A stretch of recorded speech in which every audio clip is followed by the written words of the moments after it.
Welcome to English Through History. If you enjoy the content, please subscribe, leave us a comment or a review. It helps us to create more content and is appreciated by our small team here. We hope you enjoy today's episode. The Charge of the Light Brigade was a famous military action that took place during the Battle of Balaclava on October 25, 1854, during the Crimean War. This event has been immortalized in literature and history due to its dramatic and tragic nature. In today's episode, we will be giving it a quick overview of this tragic event, the history leading up to it, and the aftermath. The Crimean War from 1853 to 1856 was a significant conflict involving several major European powers, mainly fought on the Crimean Peninsula. It is often noted for the impact it had on military tactics, medical practices, and international relations. The causes of the war were numerous. Most significantly, the Ottoman Empire was weakening, and various European powers were interested in taking advantage of this decline. There were also disputes over the rights of Christian minorities in the Holy Land, particularly between Catholic France and Orthodox Russia, leading to tension between these countries. Russia sought to expand its influence in the Balkans and the Black Sea region, threatening British and French interests in the Mediterranean and India. The Ottoman Empire, Britain, France, and later the Kingdom of Sardinia all allied together to fight Russia, who was the primary opponent.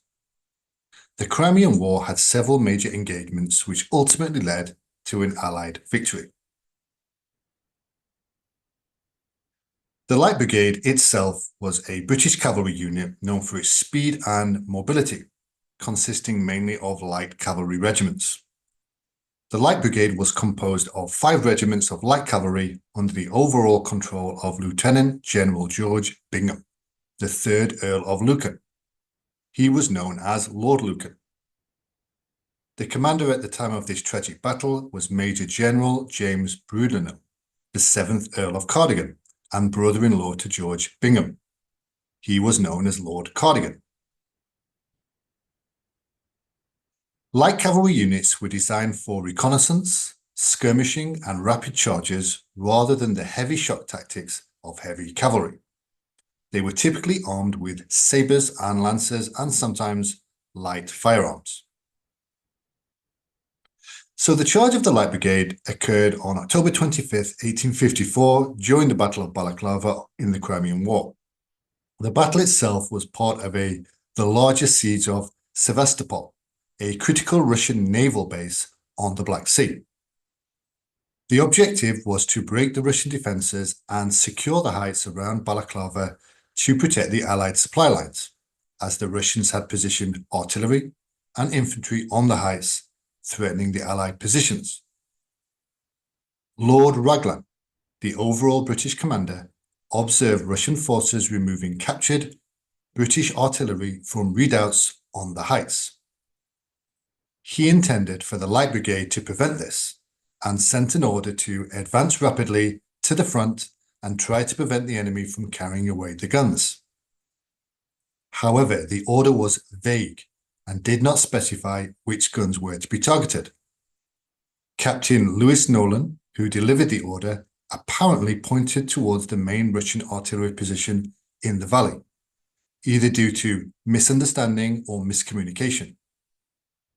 Lord Lucan, confused by the order, queried it, but ultimately ordered Lord Cardigan to lead the Light Brigade in the charge down the valley. The Light Brigade, consisting of approximately 670 cavalrymen, advanced into the North Valley, which was flanked by Russian artillery and infantry on both sides. They faced a heavily fortified Russian position with over 50 artillery pieces at the end of the valley. Despite recognizing the near suicidal nature of the order, the Light Brigade advanced with discipline and determination. During the charge, they were subjected to intense artillery and rifle fire from the sides and front.